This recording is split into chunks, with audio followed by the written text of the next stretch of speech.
For the purposes of the recording, you neither have a basement nor a sweatshop. Yep. That is correct. That is correct. Good morning, Vietnam! I love the smell of napalm in the morning. You're gonna need a bigger boat. I feel need for need for speed. Roads? No, we don't need roads. Snakes. Why did it have to be snakes? I'm Spartacus! I'm Batman. I am the Father. I started this cracking new book called Butter, which I was seeing everywhere, and I finally picked up a copy of it through Toppings in Edinburgh. And it's about based on a true story, a Japanese female serial killer who lured men in with how good her cooking was. And I've only read, I would say, the first 50 or 60 pages, but I'm having to stop myself from reading the cupboards because the descriptions of food is so good. And I realise that's obviously not the point. The point is she's not a very nice person, but the way she's describing things, I'm actually I could just go and tan a packet of hobnobs and that'll stave this off while I'm reading this. Yeah.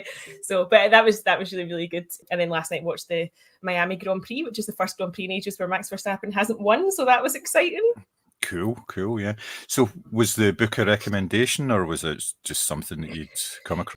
I saw it's one of those things, because I spend a lot of my lunchtimes in Waterstones. I kept seeing the front cover, and the front cover is really distinct. It's bright yellow. It's got a bloody handprint on it and a cow. So you can't miss it. It does look like a big brick of butter. And I kept seeing it and putting it off.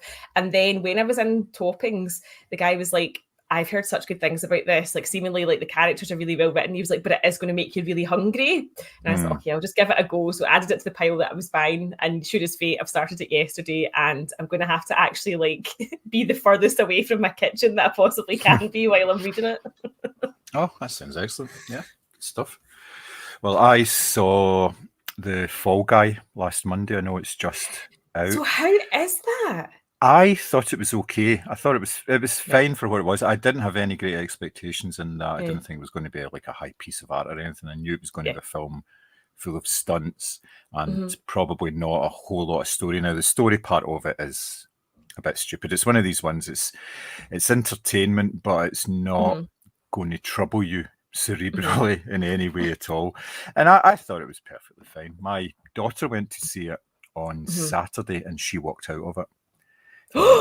After about half an hour. She says, she said it was really boring. Just couldn't be bothered with it at all. It was just wasn't for her at all. And I think it is going to divide people, because some people are just going to go, yeah, it's all right. It's entertaining. There's some nice fun moments in it. They keep quoting different films from different action films and things like that. So there's a Last of Mohicans quote and Fast and, but they call them out because somebody says it and another one goes, I know that. It's Fast and Furious, isn't it?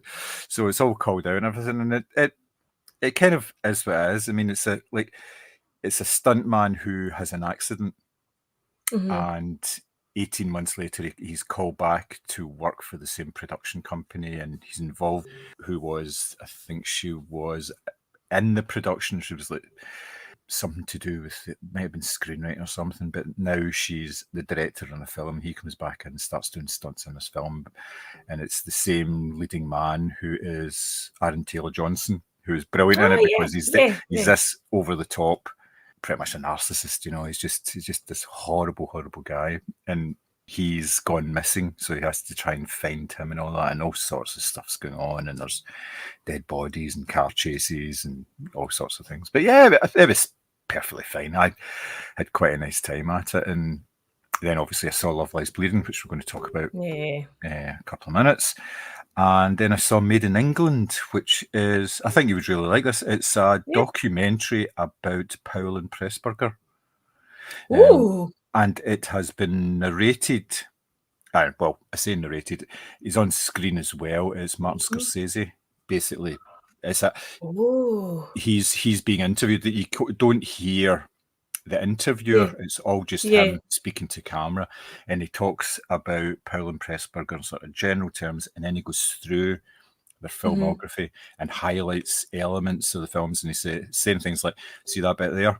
That's what I stole for Taxi Driver." That's what basically he doesn't say he stole. He says he was inspired by borrowed. Yes. it's got all to do with the fact that obviously now Powell and Pressburger are regarded as like some of the greatest filmmakers of all time, especially probably the greatest British filmmakers of all time, up there with Hitchcock and a couple of others, but they were largely forgotten in the 60s and 70s. It took people like Scorsese and all the sort of new Hollywood people who had come up through the sort of the film university studies in the 60s to appreciate all these films, because they appreciated them without any baggage or anything. And a lot of them were dismissed at the time. I mean, they ran into all sorts of terrible problems with, like, A Matter of Life and Death, for instance, because it wasn't patriotic enough. Oh, for fuck's sake, right? Okay. Yeah. No, this came from Churchill. This didn't just come from the government. There was actually from, I know there's a letter that they show, and it's well known. And obviously when Michael Powell did Peeping Tom in 1960, that was the end of his career at that point. A cracking film, by the way. Yeah. I was by that. I think it's a great film. But at the time, it was roundly derided, and it basically ended his career. And it took Francis Ford Coppola in the 70s to give him, or the late 70s, I think it was, to give him a job in his film production company, so in order for things to actually change for him. So it was like, you know, really, That's insane.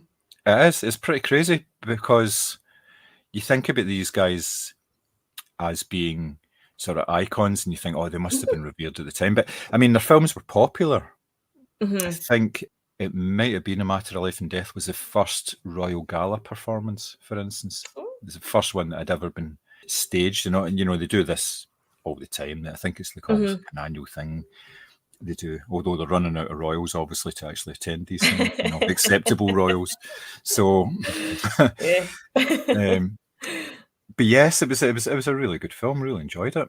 It's over 2 hours as well, but they really pack it full of all sorts of good stuff. And like Black Narcissus, for instance, the one set in the mountains, was all filmed like in Kent. You know, it was all done in England. Random, I know, and they showed how they did it. It's all like the sort of the map paintings in the back and all that sort of stuff. But the style that they used and the colours, the way they used colours, fitted in very nicely with that.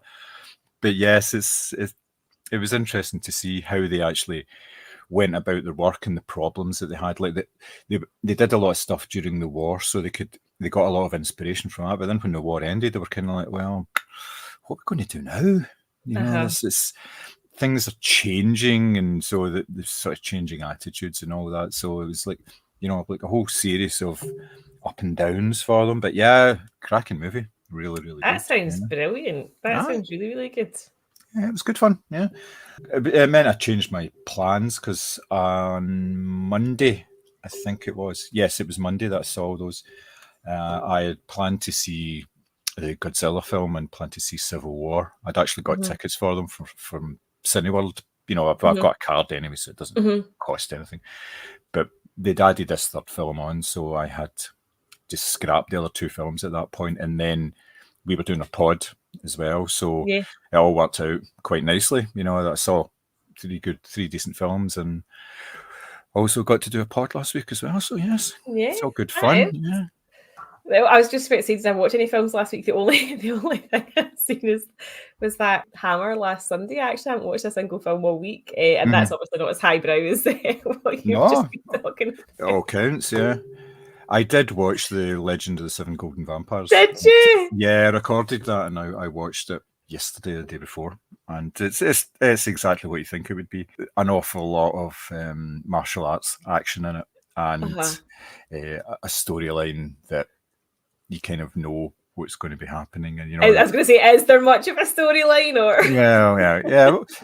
It's okay. It was all right. Dracula was in it, but Dracula, for some reason, was able to transfer into somebody else's body, which was a bit bizarre. A new one? Yeah, it was a new one. Yes, he transferred into a pilgrim from China who had come to see him because the 7 golden vampires had fallen into hard times. They weren't able to get their victims in the same way, so they needed Dracula to come out and sort it out. But Dracula couldn't leave his castle. I think for some reason he was obviously, he couldn't leave his castle at all. It must have been, I don't know, I don't think it was a spell or anything, but there was something keeping me there. So his physical body had to stay there, but his spirit into the other guy.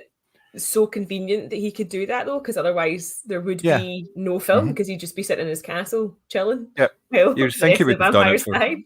Yeah, you've got to imagine that this wasn't the first guy that rocked up to his castle to see him. You know, one of his acolytes would have been there at some point, and he never thought of that. Maybe I could just jump into this guy's body, you know? Yeah. So, and even then, at the end, Van Helsing gets him to reveal his true self, and he turns back into Dracula, and he's outside, and you're going, wait, what? Wait, his body, his body's in another continent here, you know, for goodness sake. So, it was pretty decent. It was good fun. Wow, there's been loads of stuff on, but I've watched some of it, but you know, I've got lots. Seems to be quite a lot of Hammer style films and Frankenstein films. There really is.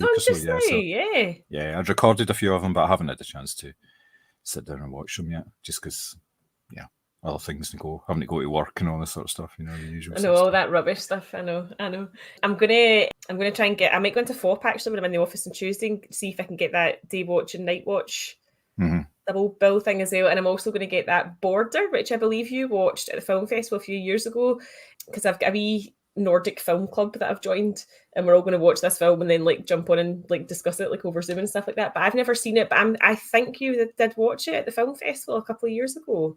Remind me. It sounds familiar. That's the what it's a transformation one, isn't it? Yes. Yeah. Or she's a border garden. She can sniff out.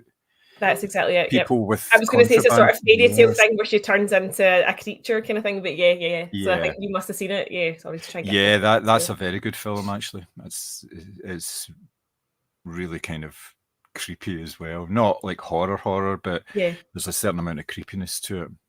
It just in the way that it's actually made and everything. So it's good. It's a good film. It will generate a fair bit of discussion as well. Yeah, I think I'll need to steel myself properly in FOP, because every time I go in there I end up spending like 200 quid, because I'm just like, I've not got that on Blu-ray, I've not got that on Blu-ray. So I'm like, you are going in for 3 films, buy the 3 films and then leave, because otherwise I'll just be like, I'll just add this on. And of course they do books as well, and I can't control myself in that shop. Yeah, it can be a bit tricky at times, because there's always stuff there, like I say, that you want, and stuff that you didn't know that you wanted.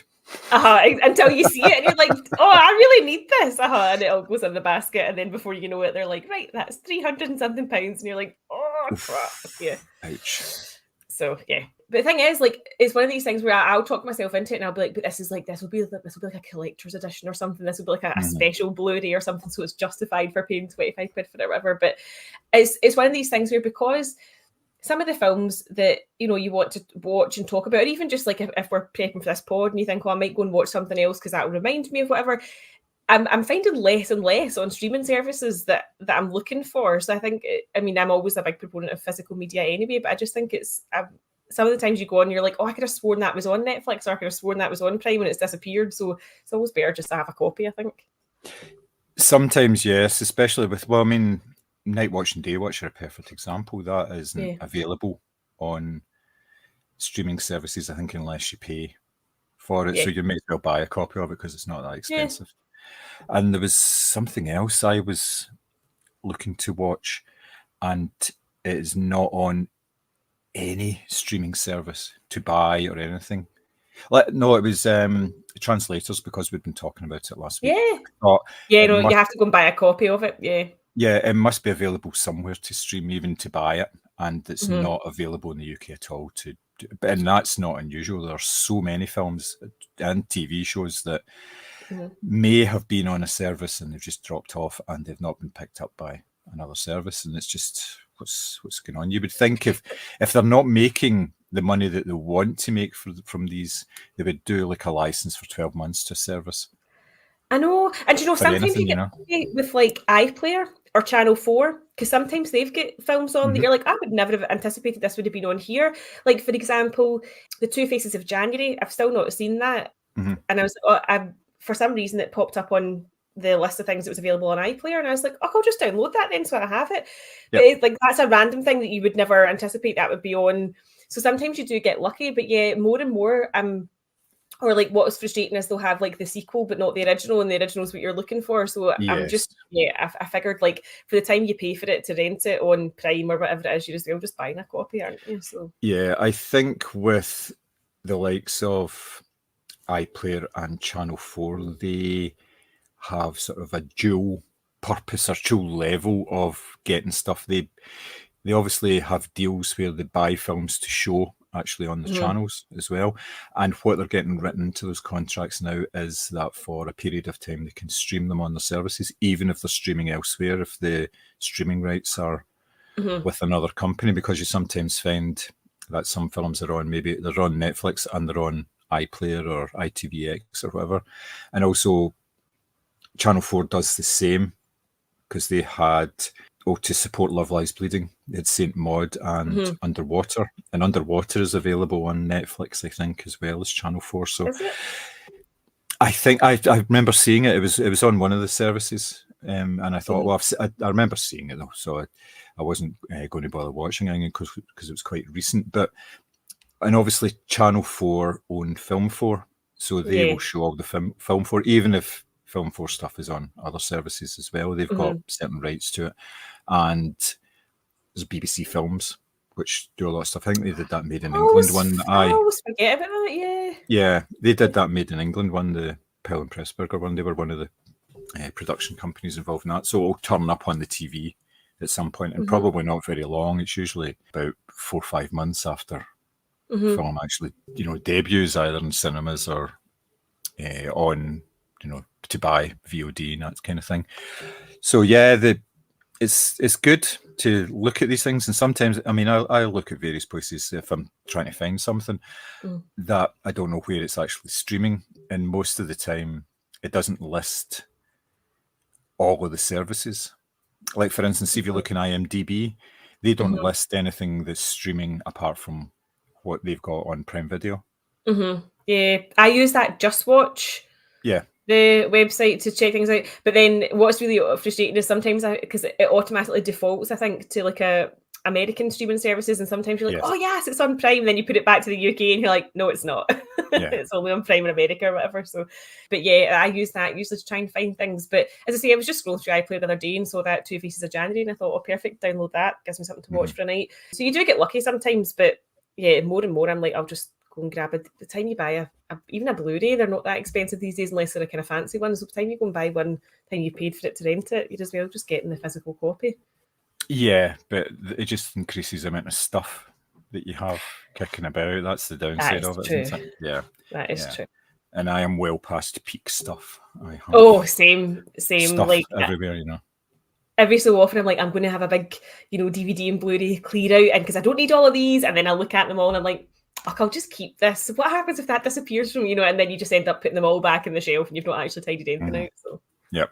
I have to be fairly ruthless with that sort of stuff. My sister has done that. She's got loads of stuff. She's got walls and walls of Blu-rays and things, and she was getting to a stage where she was actually putting them into these sleeves and putting the cases away like into up in the loft and stuff like that, just because there was so many of them. And I think she actually did have a bit of a clear out and took stuff to the charity shop and stuff like that. But you see people doing stuff like that all the time, like on Gumtree and Vinted and all these sort of places. They're selling movies and books and all sorts of stuff because they're recycling and they're getting something back. Obviously, they're not getting anywhere near face value, but it's making use of something that is just sitting there gathering dust. But people get very attached to stuff to the extent that the storage business is such a big business everywhere now, because people, even though it used to be people wanted stuff and they wanted stuff around them, now they just want stuff, and they're quite happy to put it away into a storage unit and never probably see it again, but they've still got the stuff. I suppose, there is a sort of logic to that if you're doing things like what we're doing in terms. I'm trying to justify this here. I know 100%. I'm with you. I'm nodding away. Like obviously, I'm like, we can always get our stuff. The Blu-rays, yeah, aye. But yes, I know what you mean, especially with the likes of like when we're talking about night watch and day watch. The fact that I had a copy of both of those on my shelf after we talked about them. I thought I could just watch those. That would be good, rather than trying to find them or find an illegal source for them, which is not the preferred option. Let's face it. No. So, but if it comes to it, then a legal source it is, because sometimes you just can't get a hold of things, and it's just all nonsense. It really is. You know, and obviously a lot of it is money and stuff, and there's a certain value in companies holding a catalogue and not actually releasing the catalogue. It's an asset that shows in the books as being worth something, but they may not actually be making any money off of it, which I've never actually kind of understood. But then again, that's what museums do as well. You know, 70%, 80% of their collection never actually sees the light of day. Which I always think is so bizarre. Yeah, it's very, very. I always found that very strange that there's all these museums everywhere crying out for stuff, and yet the bigger ones have, you know, they've plundered continents, and they just keep them all sort of locked away, not using them. I suppose then they have to keep track of these things and security and all that, and stuff goes missing from museums all the time. You know, I was reading about that as well. Things just walk out the door. I think was it the British Museum? They had lost so many items. Yeah, I read that recently as well. It's like, how do you lose stuff? Yeah, somebody's walking out with a vase like up their top, just being like, "Don't mind me." Yeah, and you would think that these places all had like security cameras and security guards, unless it's the security guards that are doing it, of course. But nobody was getting into trouble for it. That's the thing. I just said, these things are marked as lost, and you're thinking they get stolen. Why are you not pursuing people for stealing artifacts? You know, lost. I mean, it does make you wonder, because obviously we went to the Penis Museum in Iceland. Makes you wonder what they've got lurking in their basement. Yeah. A whole section of ones that just aren't large enough to display. Yeah. Do you know I was howling because obviously like it is a serious place. Like it's all about sort of like Icelandic wildlife, and then you get round to this other section towards the end, and it's like people who have submitted theirs, like they want to be commemorated in the museum. I just can't imagine. Like, how do you actually? No, I'm not even going into that, because just if that's what you want to do to be commemorated, good for you. Yeah. If you haven't realised by now, people are weird. So for every person who just wants to be cremated, there is somebody who wants their bobby cut off and put on display somewhere. Yeah. You know, having it displayed in Greg's would probably be a bad idea, but you know, I'm sure somebody's asked for that. Oh God, made into a fridge magnet in the Penis Museum. Honestly, that was as I say, it was just it was a very serious museum. It was not what I was thinking, and then you get round to this end bit, and all sort of chaos breaks loose, and you're like, okay, this is the fun stuff. Nice. And people will just go because they can say that they've been to the Penis Museum as well. Well, exactly, because all of their food and beverages are penis shaped. We ordered a mojito and it came in a big dick and balls, and I had waffles that were dick shaped and they had squirty cream at the top, and Chris had penis waffles. Like everything is obviously on a theme, so it's just the kind of novelty of that, I suppose. Yep, absolutely. Good stuff. Speaking of pedos, there's alleged pedos. There's a 2-part thing coming to Channel 4 starting tonight. It's called Spacey Unmasked. So that'll be my Monday night view. I think just when you think it's getting quiet, you know. I know. Well, this is the thing. I'm kind of intrigued as to the timing, because something else must surely be coming out. Because why run a documentary like that now? Because it's literally going back to like the beginning of his life and going right through to obviously current court cases. I see they've got his brother in some of the sort of clips. The brother that's the Rod Stewart impersonator. So it's really unnerving to see someone who looks like Rod Stewart talking about their brother being Kevin Spacey. So it's like a full like life sort of story kind of thing. But I wonder if there's something else coming out now, or is it because maybe the Weinstein stuff's been dropped, or I don't know. The timing seems odd. Yeah, it's usually not accidental, is it? Yes. There's something happening, or well, for all I know, there may be another court case coming up? Because he hasn't been acquitted on everything, has he? There was still outstanding cases. I think so, yeah. I think, because I don't know if they're going to interview people that have obviously taken him to court or if it's just sort of vox pops from people around him that knew him. But certainly I think there is some outstanding stuff that will probably come to a head and maybe this. But then I always thought that you couldn't like jeopardise a trial or whatever by putting stuff like in a paper or whatever. So it seems, anyways, I'll be watching it. Yeah, of course. Well, that should be reasonably interesting. I'm watching the Jinx at the moment. The second part of that. There's my friend Jackie's obsessed with this. Yeah, I'd watched the first one, and by the end of the first one, he pretty much incriminates himself. Right. And then the second one is just sort of the follow-on. He's back in jail on trial for various things, and they're trying to get him on, basically based on the TV show, because the guy just doesn't shut up. He is always talking, and he's always saying stuff, and and his lawyers are just like, look, I think the guy's name's Robert, and he says, look, Robert, just shut up, don't say anything. Even the prosecutors are saying the guy never stops. He just keeps talking, because he get caught out when it's at the very end of the first series, and he was getting interviewed for the series, and they'd finished up, and he still had his microphone on, and his mic was still hot, and then he was saying to himself, well, yeah, they've got me now, haven't they, and all this, and just basically, oh my god, like an admission of guilt. Is crazy. And this is the second one is just more of the same, like how much he just cannot keep things to himself, and just how everything that comes out, like stuff just keeps coming out from his past and all his dodgy friends. There was like one of his friends was a country and western singer that just sang about shagging all the time, and that's what his whole act was. Just what channel is this on? Where can I find this? It's on Sky, so it'll be on Now TV as well. It's okay. Sky Documentaries. It's on. Oh, right, okay. Take a wee look at that. Because my friend Jackie was raving about it, and you said that as well. I don't know where the first one was. I don't know if that was on Sky Documentaries or if it was on like Netflix or something. I think it might have been on a different service, but they're both available, and they're definitely worth the watch just for the sort of true. I don't watch a whole lot of true crime things because they seem to follow a very similar pattern. Yeah. And they're made in pretty much the same way, and it's not particularly interesting. But stuff like this, where they've got all original audio and video footage and everything, is just, it's bizarre when it's all presented to you. So yeah, it's quite good fun, I suppose. Yeah. Have you seen that? Because it's true crime, but it's a bit different. It's that Patton Oswalt, the sort of actor and comedian. His wife wrote a book rather called "I'll Be Gone in the Dark" or "Gone Before Dark" about the Golden Gate Killer, and she wrote this book.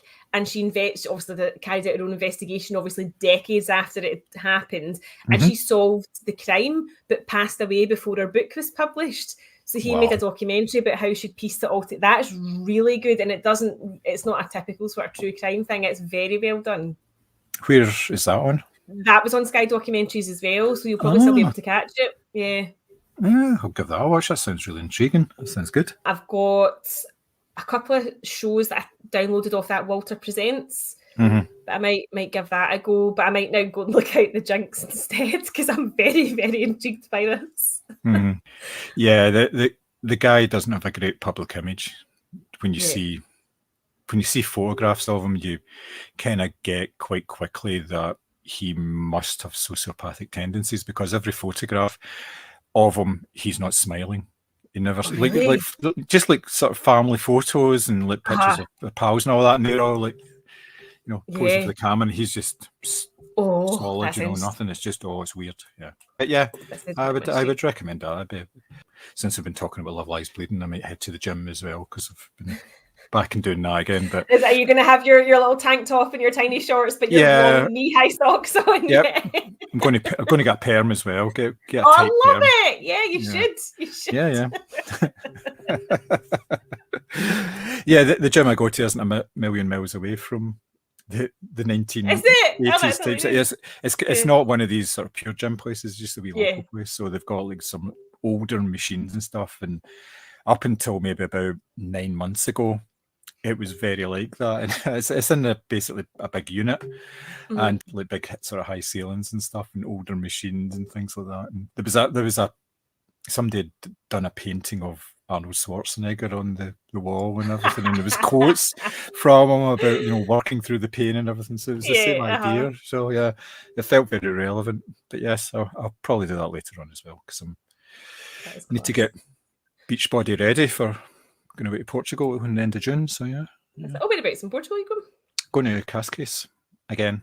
So it's quite near Lisbon. Oh, right, okay, yeah, no, Lisbon. Yeah, we were there 2 years ago. Yeah? Myself and Leslie. Yeah, we went there, but we're going back this year with the kids and their partners as well. The 6 of us all going. So that'll be quite nice. Lovely. Big family holiday. That'll be nice. Yeah, and we can all hang out and we can all fight on the first day, and then we'll just not talk to each other before we get the plane back. So yeah, it'll be all good. And you and Leslie can do a Kate and Jerry and drug the kids and go out for your dinner. I think they voluntarily take drugs, although I don't ask them about it because I don't want to be upset.